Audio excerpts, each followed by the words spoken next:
दोस्तों बहुत बार दो करियर को लेके लोग कंफ्यूज हो जाते हैं। आईटी में अपना करियर बनाएं या बैंकिंग इंडस्ट्री में बनाएं। तो आज मैं इस सेशन के जरिए समझाऊंगा कि IT as a better career या banking as a better career. ठीक है।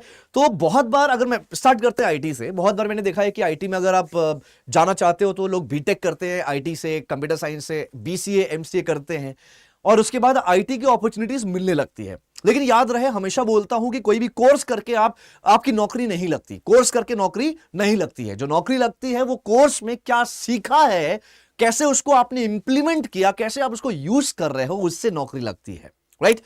क्योंकि नौकरी में जाहिर सी बात है डिग्री इतनी मैटर नहीं करेगी। कहीं कहीं एलिजिबिलिटी क्राइटेरिया डिग्री ऑब्वियसली होता है, हर जगह होता है, लेकिन क्वेश्चन जब इंटरव्यू में आप बैठते हो, जो आपसे क्वेश्चंस किया जाता है वो डेफिनेटली वो रेलिवेंट होता है जो भी आपने सीखा है और जिस प्रोफाइल के लिए आप जाते हो। राइट। तो आईटी की अगर बात की जाए दोस्तों, आईटी में क्या क्या जॉब अपॉर्चुनिटीज होती है। देखो, आईटी में एक नहीं होती, आईटी में कई सारी मल्टीपल रोल्स हैं, मल्टीपल प्रोफाइल्स हैं। राइट। उसमें डेवलपर्स भी है। अब मैं डेवलपर्स की बात करूं तो उसमें भी बहुत सारी चीजें होती है। Software developer, full stack developer, front end, back and, बहुत सारी। उसमें भी अलग अलग फ्रेमवर्क्स होते हैं। एंगुलर हो गया, रिएक्ट हो गया, बहुत सारी चीजें हैं दोस्तों। अब अगर मैं आईटी और इसके अलावा आईटी में एक चीज और होती है। अब आप डेटा साइंटिस्ट की बात कर लो, हालांकि it is a part of IT, however it's a sort of like AI ML. Right. It's a data scientist. तो ये सारी प्रोफाइल्स भी आती है। यहां पे कोडिंग वगैरह भी होता है, पाइथन की कोडिंग हो गई।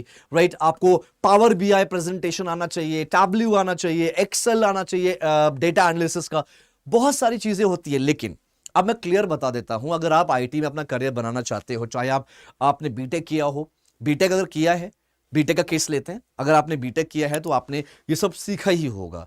लेकिन बहुत बार लोग बीटेक करते हैं लेकिन फिर भी ये सारी चीजें नहीं आती। और इन सारी चीजों को सीखने के लिए आपको बेसिक या मॉडरेट नहीं होना है, आपको इसमें एडवांस लेवल पे सीखना होगा, एक्सपर्ट बनना होगा। राइट। यहां पे हमारे बच्चे मात खा जाते हैं। बच्चों को बेसिक चीजें आती है, बेटा बेसिक पाइथन से, बेसिक डेटा एनालिसिस से, या बेसिक मैं कहूंगा वेब डिजाइनिंग से, फुल स्टैक से आपको जॉब नहीं मिलेगी, ये फर्स्ट श्योर है।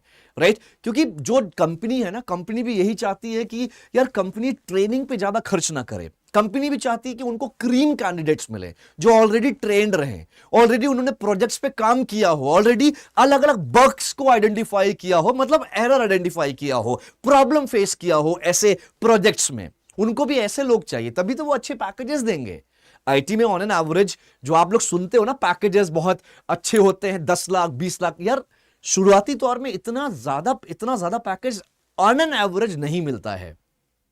आईटी में भी शुरुआती तौर में जो मैं एवरेज सैलरी की बात करूं तो 3-4 लाख का पैकेज मिल जाता है, और कहीं कहीं 3 से भी कम पैकेज होता है। बिल्कुल, आप इंफोसिस में देखो, टीसीएस में देखो, जो लोग आईटी या टेक में काम करते हैं, डेस्कटॉप एडमिनिस्ट्रेटर एग्जैक्टली उसमें कोडिंग वगैरह नहीं होता, वो सॉफ्टवेयर डेवलपर्स नहीं होते। जो एक डेवलपर्स होते हैं, बहुत जगह मैंने देखा है एज एन इंटर्न वो शुरू करते हैं आईटी में, 15,000 इंटर्न उनको स्टाइपेंड मिलता है। उसके बाद जब वो कंफर्म्ड होते हैं तो उनकी सैलरी 25,000, 20-22,000, 25,000, 30,000 तक उनकी सैलरी हो जाती है। राइट। तो आप रेंज लगाना बहुत मुश्किल है।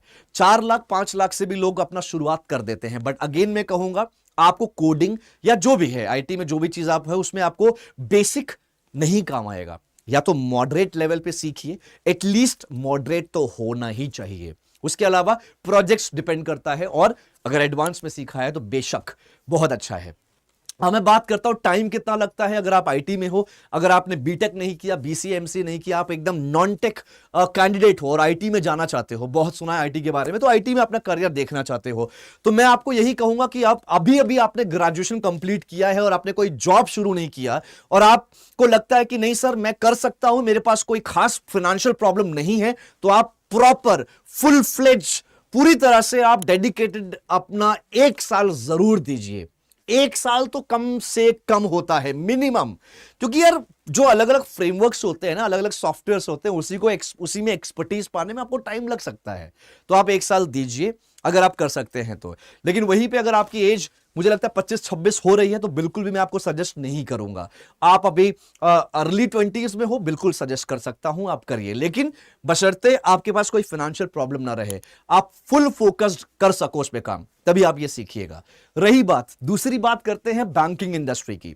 देखो बैंकिंग इंडस्ट्री एक ऐसी इंडस्ट्री है ना जहां पे मुझे एक सिंपल सी बात मैं कहूंगा, बैंकिंग एक ऐसी इंडस्ट्री है ना, ये उनके लिए तो बिल्कुल भी नहीं है जिनको बातचीत करने में डर लगता है, जो लोगों से नेगोशिएट नहीं कर सकते, डील नहीं कर सकते, लोगों से बात नहीं कर सकते, कम्युनिकेट नहीं कर पाते, तो बेटा आप लोगों के लिए फिर तो बैंकिंग इंडस्ट्री नहीं है। हाँ, बैंकिंग इंडस्ट्री में जाना है तो या तो आप ये सब डेवलप करिए, ये सारे स्किल्स डेवलप करिए, आपकी कम्युनिकेशन बेहतरीन होनी चाहिए, आपको इंग्लिश आना चाहिए, आपको लोकल लैंग्वेजेस आने चाहिए जहां भी जिस भी स्टेट से हो आप, राइट। और सबसे बेहतरीन आपको बातचीत करना, नेगोशिएट करना, ये सब बहुत अच्छे से आना चाहिए अगर आप बैंकिंग में जाना चाहते हो। इसके अलावा बैंकिंग की नॉलेज, यहां पे कोई टेक्निकल नॉलेज नहीं है, कोई टेक्निकलिटी बिल्कुल भी नहीं है जैसे आईटी में होता है। यहां पे है डोमेन नॉलेज।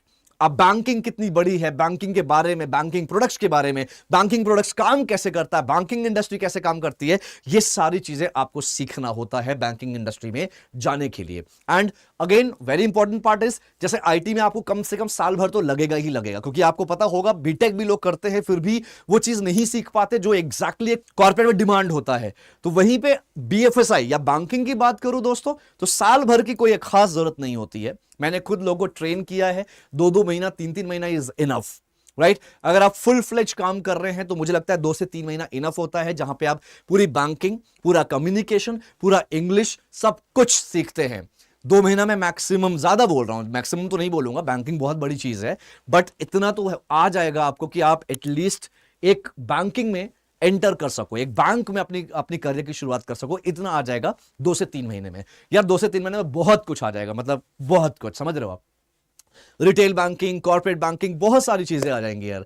और इंटरव्यूज में जो आपसे रूबरू करते हैं, जो आपसे क्वेश्चंस किया जाता है, वो ज्यादातर एनालाइज किया जाता है कि आप प्रेजेंट कैसे करते हो अपने आप को।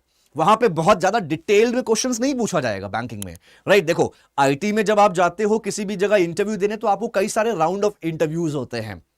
पहला राउंड इंट्रोडक्शन होगा, फिर कम्युनिकेशन भी चेक करते हैं, इंग्लिश चेक करते हैं, वहां पे टेक्निकल राउंड बहुत स्ट्रांग होता है। मेरे बहुत सारे स्टूडेंट हैं जिन्होंने बोला है कि हम आईटी में गए थे इंटरव्यू देने के लिए, लेकिन सब कुछ अच्छा था बट हम रिजेक्ट हो गए कम्युनिकेशन में, इंग्लिश में।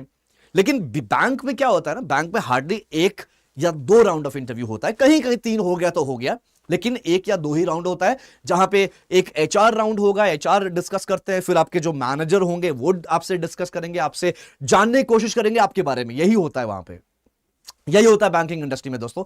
तो बैंकिंग इंडस्ट्री में क्वेश्चन बहुत डिटेल में नहीं पूछते, बहुत बेसिक क्वेश्चन पूछा जाएगा, बहुत कि आप अवेयर कितना हो। और सबसे ज्यादा जो फोकस करते हैं वो है कम्युनिकेशन, आपकी इंग्लिश, आपका कम्युनिकेशन, बातचीत कैसे करते हैं, ये सब बहुत बहुत इंपॉर्टेंट है, जो कि आप आराम से सीख सकते हो। 1 से 3 महीने के बीच में आप ये एक रेंज लेके चलो, 1 से 3 महीने के बीच में। बाकी मैं खुद यहां पे 21 डेज का मैंने प्रोग्राम निकाला है, आप देख सकते हो BFSI करियर 24/7 में जाइए, देखिए दोस्तों, जहां पे मैं फ्री में वो चीजें सिखा रहा हूं जो आपको शायद कहीं और ना मिले, वो चीज सिखा रहा हूं जो आपको अगर मिलता भी है दूसरे प्लेटफॉर्म से, वो चार्जेस होते हैं। सेम चीज, सेम कंटेंट तो सेम नहीं होगा, ऑब्वियसली बात है, थोड़ा सा लो होगा, मैं इस बात का भी बेट करता हूं, थोड़ा सा लो भी हो सकता है, राइट। वो चीज आपको चार्जेस में मिलेगा, मैं फ्री में दे रहा हूं। तो आप जुड़ सकते हैं, देख सकते हैं, इस प्लेटफॉर्म से जुड़िए जहां पे मैं आपको रोज वॉक इन इंटरव्यूज के बारे में बताता हूं, जहां पे आपको इंटरव्यू के लिए ट्रेन करता हूं, रेज्यूमे कैसे बनाना है, नौकरी कैसे ढूंढना है, सब कुछ आपको सीखना होगा, ठीक है।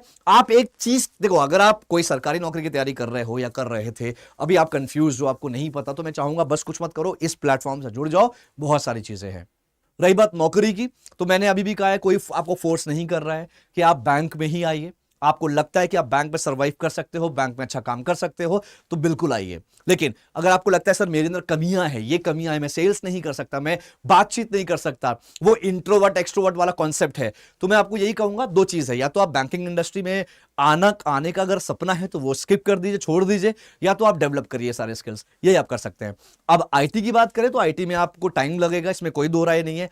अब ग्रोथ की अगर बात की जाए, देखो आईटी में भी ग्रोथ है, करोड़ों में पैकेजेस जाते हैं एक्सपीरियंस के हिसाब से, बैंकिंग में भी करोड़ों में पैकेजेस जाते हैं एक्सपीरियंस के हिसाब से।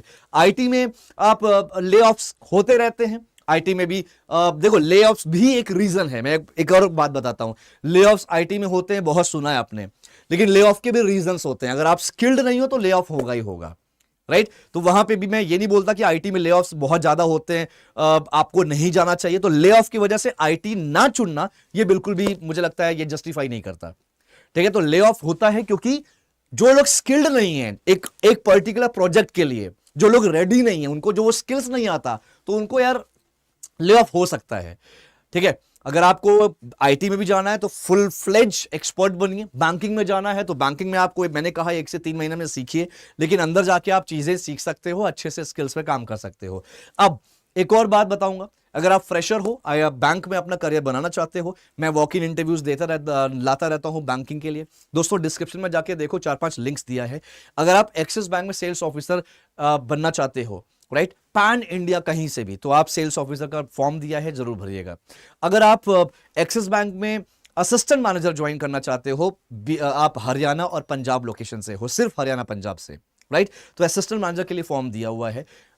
इसके अलावा कोटक महिंद्रा बैंक पे अगर आप थाने लोकेशन जो कि मुंबई में है, कोटक महिंद्रा बैंक में असिस्टेंट मैनेजर बनना चाहते हो, तो उसका भी प्रॉपर फॉर्म दिया है, राइट। लेकिन ये स्टेट, ये 2 हो गए आपके स्टेट स्पेसिफिक। नीचे जो मैंने ऑफिसर लेवल का कहा है ना, सेल्स ऑफिसर का, वो पैन इंडिया है, पूरे इंडिया में से कहीं से भी हो, फॉर्म जरूर भरिएगा। अब बात करते हैं सबसे इंपॉर्टेंट चीज, जो कि आपका हमारा डिप्टी मैनेजर वाला जो प्रोग्राम चल रहा है। दोस्तों अगर आपको लगता है कि आप कहीं ना कहीं 6 महीने से काम कर रहे हो, कम से कम 6 महीने का एक्सपीरियंस है, बट वो आप स्टक हो चुके हो अपने सैलरी पे, अपने जॉब को लेकर स्टक हो चुके हो, आपको ग्रोथ नहीं मिल रही है, तो इस केस में आप क्या कर सकते हो, आप हमारा जो डिप्टी मैनेजर वाला प्रोग्राम है वो ज्वाइन कर सकते हो। ज्वाइन करना ये कोई कोर्स नहीं है, मैं फिर बता रहा हूं, ये कोई कोर्स नहीं है, ये प्रॉपर एक ट्रेनिंग प्रोग्राम रहेगा, जहां पे आपको सबसे पहले अप्लाई करना है, आपको टेस्ट देना है, आपको राउंड ऑफ इंटरव्यूज होगा वो क्लियर करना होता है, राइट। वो सब कर लेते हो तो आपकी ट्रेनिंग होती है 12 मंथ्स की, और इसमें जो सैलरी होती है 40,000 से 45,000 सैलरी होती है, डिप्टी मैनेजर की पोस्ट मिलती है इसमें, ठीक है। और अच्छी अपॉर्चुनिटी है, अच्छा मौका है। मैं चाहूंगा, इस पे मैंने डिटेल नहीं बताया, ओवरव्यू दिया है, आप रिसर्च करिए इन सब चीजों पे, ठीक है। और मैं चाहूंगा रिसर्च करके अपना पूरा क्लैरिटी लीजिए, एंड क्योंकि अगर फॉर्म भरते हैं ना तो आपको क्लैरिटी मिल जाएगा। फॉर्म भरिए, इसलिए कहता हूं कि फॉर्म भरिए, हमारी टीम कनेक्ट करेगी, आपको सारी जानकारी देगी। मैं इसको अभी डिटेल में, हालांकि बहुत सारे मैंने वीडियोस ऑलरेडी बना रखा है, तो आप देख सकते हैं। और बस यही कहूंगा कि आपको कोई भी प्रॉब्लम है, कुछ भी कंसर्न है दोस्तों, आप जुड़िए मुझसे, राइट। मेरा नाम है अंकुर गोस्वामी, आप मुझे गूगल पे सर्च कर सकते हैं, अंकुर सर BFSI करके, मैं मिल जाऊंगा। और आप मुझे लिंक्डइन के जरिए, नीचे प्रोफाइल में दिया है, लिंक्डइन प्रोफाइल है नीचे डिस्क्रिप्शन में दिया हुआ है, आप लिंक्डइन के जरिए मुझे कनेक्शन रिक्वेस्ट भेज सकते हैं, मैं उसको एक्सेप्ट करूंगा, फिर हम बात कर सकते हैं। इसके अलावा आप हमारा टेलीग्राम का ग्रुप है, टेलीग्राम ग्रुप ज्वाइन करिए, वहां पर मेरा व्हाट्सअप नंबर पड़ा हुआ है, वहां पर मुझे व्हाट्सअप पे आप मैसेज करिए, डेफिनेटली मैं कुछ ना कुछ बेहतरीन आपके लिए लाता रहूंगा। और बस ये एक क्लैरिटी के लिए है कि आईटी या फिर बैंकिंग, ये उसके लिए मैंने ये सेशन बनाया है। आई होप आपको क्लैरिटी मिली होगी। नेगेटिविटी से दूर रहिए, जितना नेगेटिव होंगे, जितना नेगेटिव सोचेंगे, उतना ही आपके साथ, आप अपने सक्सेस से, अपने गोल से उतना ही दूर होते जाएंगे। तो ये सब करना बंद करिए, पॉजिटिव रहिए, सब कुछ अच्छा होगा। जिंदगी में जो होता है अच्छे के लिए होता है, याद रखिए, और यूनिक रहिए, भीड़ का हिस्सा नहीं, भीड़ की वजह बनिए। चलिए अपना ख्याल रखिए, थैंक यू सो मच, मिलते हैं किसी और सेशन में। बस खुश रहिए और ऑल द बेस्ट, अपने स्किल्स पे काम करते रहिए। Thank you so much.